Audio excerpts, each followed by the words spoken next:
బండి సంజయ్ చేసినటువంటి వ్యాఖ్యలకు సంబంధించి ప్రస్తుతం రాష్ట్రం మొత్తం కూడా ఆ వ్యాఖ్యల గురించి మాట్లాడుకుంటుందంటే ఆ వ్యాఖ్యల్లో తీవ్రత ఏంటి, అసలు ఏం మాట్లాడారనే మీకు కూడా ఆసక్తి కలుగుతుంది కదా. బీఆర్ఎస్లో హరీష్ రావు అనే ఒక వ్యక్తి చాలా మంచి నాయకుడు, ఆయన ప్రజల మనిషి.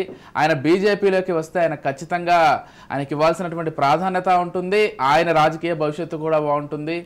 అంటే మొత్తంగా హరీష్ రావును బీజేపీలోకి వస్తే బాగుంటుంది అనేటువంటి వర్షన్లో బండి సంజయ్ మాట్లాడడం, బీఆర్ఎస్లో ఉండే నాయకుల్లో హరీష్ రావు చాలా ఉత్తముడని మాట్లాడడం, ప్రస్తుతం ఈ వ్యాఖ్యలు అయితే కొంత దుమారాన్ని రేపాయని చెప్పుకోవాలి.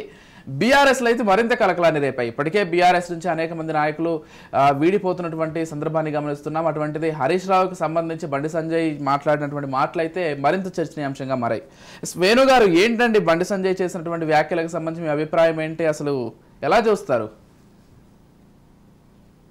పరిస్థితుల్లో కొంత గడ్డు కాలాన్ని ఎదుర్కొంటున్నటువంటి మనకు కొంత కాదు, చాలా గడ్డు కాలం మొహమాటం ఏం లేదు. సరే, దాన్ని ఏ విధంగా చక్కదిద్దుకుంటారు ఏంటి అనేది రాజకీయపరమైనటువంటి పార్టీ వాళ్ళు తీసుకునే నిర్ణయం పైన, పార్టీ నేతల పైన ఆధారపడి ఉంటుంది. అయితే ఇలాంటి సమయంలో ఇతర రాజకీయ పార్టీలు కూడా మైండ్ గేమ్ ఆడుతూ ఉంటాయి. అందులో రెండో అభిప్రాయం కానీ తప్పుడు అభిప్రాయం కానీ ఏం లేదు. గతంలో బీఆర్ఎస్ కూడా ఈ విధమైనటువంటిది చేసింది. ఎప్పుడు కాంగ్రెస్ పార్టీ డీలా పడ్డప్పుడు బీఆర్ఎస్ అదే విధమైన పని చేసింది.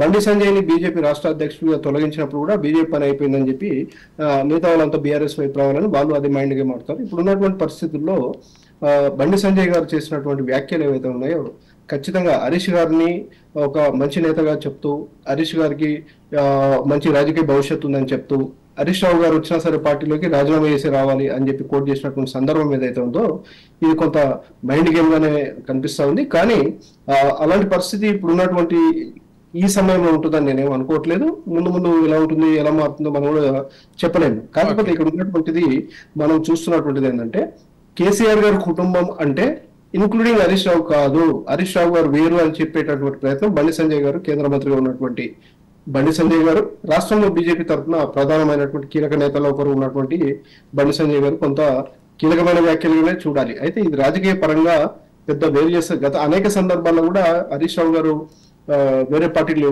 వెళ్తున్నారని, పార్టీ పెడుతున్నారని, కొంతమంది ఎమ్మెల్యేలను తీసుకెళ్లి ప్రభుత్వం పడగొడతారని, బీజేపీతో కలిసి ఇంకేదో చేస్తారు అనేక సందర్భాల్లో వార్తలు వచ్చి పెద్ద ఎత్తున చర్చ జరుగుతున్న నేపథ్యంలో ఆ 2-3 రోజులు పూర్తిగా హరీష్ రావు గారు కేసీఆర్ గారితో క్యాంప్ ఆఫీస్ లో కానీ, లేదనుకుంటే అతని వ్యవసాయ క్షేత్రంలో కానీ ఉన్నటువంటి సందర్భాలు మీడియాలో వార్తలు కానీ, ఫోటోలు కానీ, వీడియోలు కానీ వచ్చినటువంటిది మనం చూసాం. అంటే ఈ విధమైనటువంటి పొరపచ్చాలు కేసీఆర్ గారి కుటుంబానికి, హరీష్ రావు గారికి ఉన్నాయని నేనేం అనుకోవట్లేదు. రానున్న రోజుల్లో కూడా వస్తాయని అనుకోవడానికి కూడా ఆస్కారం లేదు. కాకపోతే రాజకీయాల్లో ఏదైనా జరిగే అవకాశం ఉంటుంది కాబట్టి రేపు భవిష్యత్తులో ఏం జరగబోతుందో మనం చెప్పలేము. ఇది ఎందుకంటే కాంగ్రెస్ వైపు చాలా మంది ఇప్పుడు ఉన్నటువంటి సిట్టింగ్ ఎమ్మెల్యేలు కానీ, ఇతర ఎమ్మెల్సీలు కానీ, ఇతర ప్రజాప్రతినిధులు వెళ్తున్నటువంటి నేపథ్యంలో బండి సంజయ్ గారి వ్యాఖ్యలు ఏంటంటే, హరీష్ రావు గారిని నమ్ముకునేటువంటి వాళ్ళు, హరీష్ రావు గారితో బాగా దగ్గరగా ఉన్నటువంటి వాళ్ళు తొందరపడి నిర్ణయం తీసుకున్నారు.